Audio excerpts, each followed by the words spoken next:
6 de la madrugada, 40 segundos, escampó, pero hay problemas esta madrugada con diferentes vías, ya les voy a contar.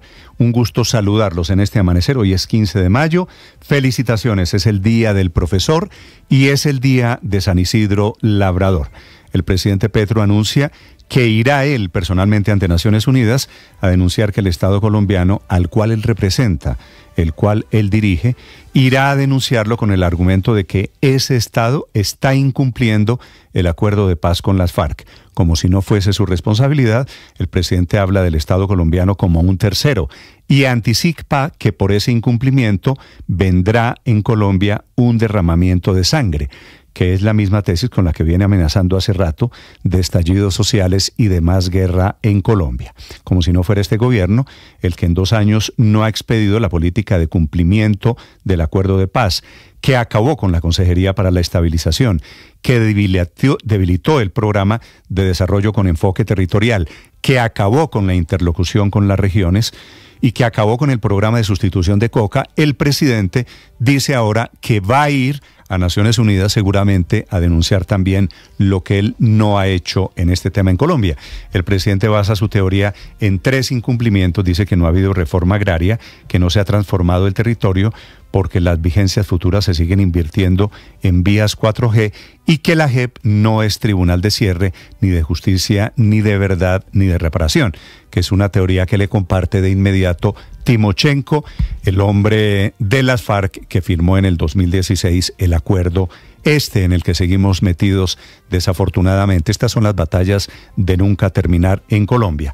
Y allí, en la JEP y en esos incumplimientos, puede estar la estrategia del presidente Petro para tramitar esas reformas después de que vaya a Naciones Unidas, que dice irá personalmente para tramitar las reformas, lo que no se ha podido cumplir con las FARC a través de una constituyente o a través de un referendo. Bienvenidos, ya les voy a hablar de esta nueva idea del presidente, de la jugada a 3 bandas, de denunciar a Colombia, a su Estado en Naciones Unidas, para después tramitar las reformas a través de otro mecanismo. Esas reformas están paralizadas en el Congreso, estamos a 5 semanas de terminar esta legislatura y nada que empiece el debate de la reforma pensional en la Cámara. Apenas se hizo una audiencia en la que fijaron su posición los ponentes en contra de la pretensión del gobierno de subir el umbral a 4 salarios mínimos. Tampoco se discutió ayer, por falta de quórum, la reforma constitucional que permite el transfugismo o cambio de partidos políticos.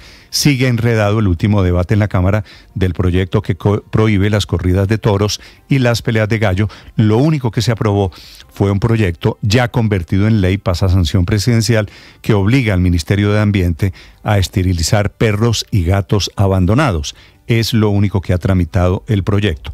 Eso sí, en medio de este desorden legislativo, el favorecido con un mico gigante es el empresario Euclides Torres, el mismo que organizaba manifestaciones en campaña por el presidente Petro en Barranquilla, que va a tener convenientemente un proyecto que cambia las reglas para sacar las licencias de conducción, revisión técnico-mecánica o estudios en las escuelas de conducción, que pasó del puesto 18 al 4 y por poco llega a último debate. Se dieron cuenta del mico y sin votar se levantó la sesión. Ya les voy a contar la historia de la mano del pacto histórico del petrismo para apoyar a don Euclides Torres, un muy poderoso empresario que está siendo, y no de carambola, beneficiario de los proyectos del gobierno. A propósito del presidente Petro, ya les voy a contar la increíble historia de la bandera pro-palestina que propuso el gobierno, el presidente, meter en el partido Millonarios Palestino, que se jugó anoche, un desastre para Millonarios. La Conmebol no dejó entrar la bandera, por eso la izaron en el puente peatonal de Transmilenio. Quedó allí sobre la 30, no dentro del estadio, que era lo que hubiera querido el presidente Petro. El presidente Petro, que por cuenta del fútbol termina aplicando el máximo principio del marxismo, odiando todo lo que le huela a Millonarios, inclusive el equipo de fútbol, haciéndole barra el presidente Petro a un equipo chileno palestino con el argumento de que es un equipo, y es cierto, fundado hace 100 años por los palestinos de la colonia palestina en Chile. Hay varias noticias económicas malas, desafortunadamente, para el país. La primera encuesta mensual del DANE vuelve a demostrar una economía cayendo, que se va a demostrar hoy cuando se revele la cifra del PIB. De momento, la industria manufacturera en marzo pasado cayó más de 11% y el comercio cayó casi 6%. El 84% de los empresarios en el mes de marzo vieron una reducción o estancadas sus ventas. La segunda es que el ministro de Hacienda, Ricardo Bonilla, ya anuncia los primeros 2 billones de pesos para pagar lo que se llama técnicamente opción tarifaria, que es la deuda que dejó congelada el precio de los servicios públicos desde la pandemia. La va a asumir la nación con la intención, y así debe ser, de que baje la tarifa para millones de consumidores de energía en todo el país. La asume el gobierno, el Ministerio de Hacienda pone los 2 billones de pesos, que será un alivio para los comercializadores y generadores, pero especialmente para los bolsillos en el Caribe colombiano. Y vamos a hablar del inédito mensaje que envió el comandante de las fuerzas militares, el general Giraldo, a las tropas en todo el país, pidiéndole a los generales y soldados defender la Constitución y no caer en participación en política. Bienvenidos, un gusto saludarlos en este amanecer de miércoles. Tenemos problemas en la vía Villavicencio, cerrada esta madrugada. Recomienda el concesionario que circulen en el día, porque en las noches con las lluvias se están produciendo deslizamientos. También está cerrada la vía hacia Choachí desde Bogotá, en donde hubo problemas por cuenta de derrumbes y deslizamientos. Es un gusto saludarlos. 6 de la mañana, 7 minutos. Tenemos en Bogotá una temperatura de 11 grados centígrados. Lluvias hoy y especialmente desde mañana en todo el centro de la región andina. Aquí está lo más importante en el resumen que preparamos en Voces y Sonidos en Mañanas Blue.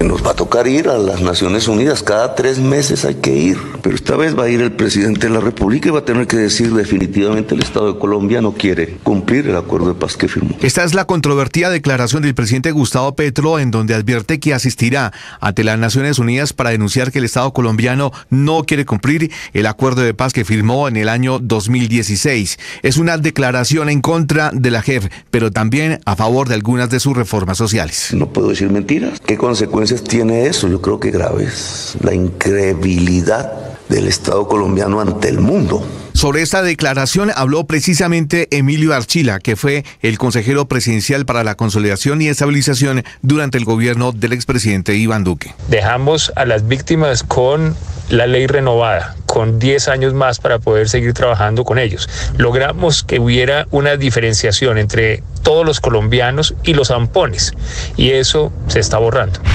En la Cámara de Representantes no le apuestan a la petición del presidente Petro de subir el umbral a 4 salarios mínimos para cotizar obligatoriamente en Colpensiones. Avanza la discusión de la reforma pensional. A juicio de la coordinadora ponente Marta Alfonso, este umbral tiene que estar ubicado entre los 3 salarios mínimos y los 2.3. Yo creo que llevarlo a 4 es generar un ambiente tenso de discusión que no nos conviene por el poco tiempo que tiene esta reforma, pero sí aspiraría a que podamos subir ese techo. Frente a esto se pronunció el representante de la Cámara por el Partido Liberal, Germán Rosso. Tanto el 2.3 como el 4 son de análisis y ya creo que hay un consenso generalizado tanto en la bancada de gobierno. Ministra de Trabajo Gloria Inés Ramírez envió un mensaje de tranquilidad. Pero eso está en manos del Congreso de la República y por eso de una propuesta inicial de 4 salarios, el gobierno fue trabajando y ajustando, llegó a 3 salarios y hoy en el Senado de la República se hizo un acuerdo que fue lo que realmente gozó de consenso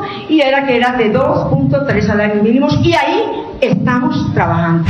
La encuesta mensual del DANE sobre la situación de la economía dice que en marzo de este año, en comparación con marzo de 2023, la industria manufacturera cayó el 11.1%, mientras que el comercio disminuyó ventas en el 5.6%. Jaime Alberto Cabal, presidente de FENALCO. Lamentablemente el 84% de los empresarios en el mes de marzo vieron disminuir sus ventas o permanecer iguales y esta cifra va aumentando mes tras mes. Luis Fernando Mejía, director de FEDesarrollo. 2 sectores, el comercio y la industria, fundamentales desde el punto de vista de la actividad económica, que explican casi el 30% de la actividad económica del país. Y por supuesto son fundamentales también para la demanda de empleo, para la generación de empleo. El ministro de Hacienda, Ricardo Bonilla, anunció que ya tienen autorizados 2 billones de pesos para pagar a las empresas comercializadoras de energía por cuenta de la opción tarifaria impuesta en medio de la pandemia del COVID-19. Y con esto la alternativa de corto plazo es que le estamos diciendo a Findeter, usted siga cubriendo a los comercializadores, entregue los 2 billones que el que les va a terminar pagando es el Estado. Entonces por ahí tenemos los 2 primeros billones y en este proceso empieza la discusión de dónde vamos a encontrar los otros 3. Hubo reunión en Palacio entre representantes de las fintech como Nubank y bancos como Davivienda, Bancolombia, Scotiabank y BBVA para aterrizar la propuesta del presidente Petro de inversión forzosa y otras medidas para reactivar la economía colombiana, incluyendo los créditos para la economía popular. Él es César Ferrari, superintendente financiero. Hemos elaborado una serie de posibilidades de solución para que de alguna manera se logre llevar el crédito a donde realmente se necesita, cosas que no necesariamente ocurren, pero que deberían ocurrir para el bienestar del país y el bienestar de los colombianos. La Procuraduría inició una investigación disciplinaria contra Luis Eduardo Ginás Chica, el director de la Unidad de Información y Análisis Financiero UIAF. Esto por presunto tráfico de influencias en la celebración de contratos en la Unidad Nacional de Gestión del Riesgo, la UNGRD. Esta entidad está adscrita al Ministerio de Hacienda y por eso el ministro Ricardo Bonilla se refirió al caso. Si lo han citado a algo, dejemos que actúen los entes de control. No sé qué tipo de conflictos de interés pueden existir allí, entonces es mejor que se identifique por parte de los organismos de control.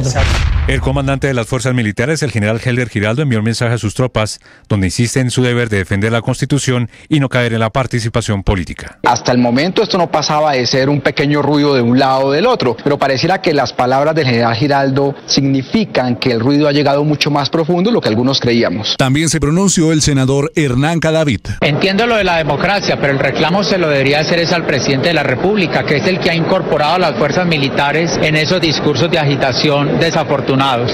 La Superintendencia de Industria y Comercio abrió varias investigaciones contra compañías que hoy operan plataformas de transporte en nuestro país, entre ellas Uber, Didi y Cabify, porque al parecer incurrieron en competencia desleal al implementar estrategias que solamente favorecían a sus afiliados, incluso por encima de los taxis que también utilizan estas aplicaciones. Esto podría llevar a sanciones superiores a los 130 millones de pesos, pero es una decisión que no cayó muy bien en el gremio. José Daniel López, director ejecutivo de Alianza IN. Se está poniendo en juego el sustento y los ingresos de más de 100.000 familias. Ponen en riesgo la libertad de elegir, de movernos como queramos de más de 8 millones de usuarios.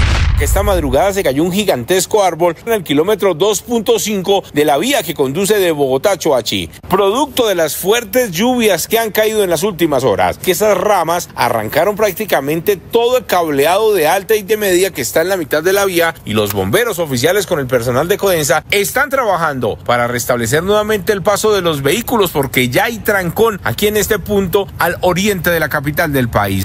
Son $1.000 millones en armas las que el presidente Joe Biden le está notificando al Congreso que enviará a Israel, días después de haber ordenado el congelamiento en el envío de bombas, precisamente por la negativa del gobierno estadounidense a respaldar una invasión en Rafah. En este paquete son $700 millones en municiones para tanques, 500 millones para vehículos tácticos y 60 millones en artillería para morteros. Esto se da al tiempo en el que Biden busca ganar mayor favorabilidad entre votantes. De ahí sus ataques a Trump en las últimas horas, criticándolo por haber ordenado bloquear su ley migratoria en el Congreso.